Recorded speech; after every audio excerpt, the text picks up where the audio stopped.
ओडिसामध्ये घडलेल्या एका हृदयद्रावक घटनेचा व्हिडिओ सध्या देशभरात मोठ्या प्रमाणावर व्हायरल होत आहे.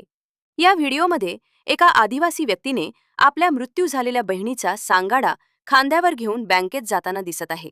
ही घटना केवळ मानवी संवेदनांना हादरवणारी नसून प्रशासनाच्या उदासीनतेवरही गंभीर प्रश्न उपस्थित करणारी ठरत आहे.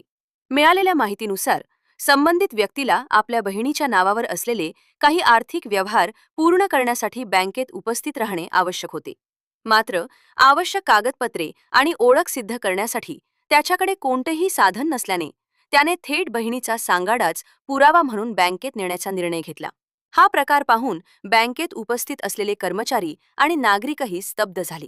ओडिसामधील ही घटना सोशल मीडियावर वेगाने पसरताच विविध राज्यांमधून तीव्र प्रतिक्रिया उमटू लागल्या आहेत.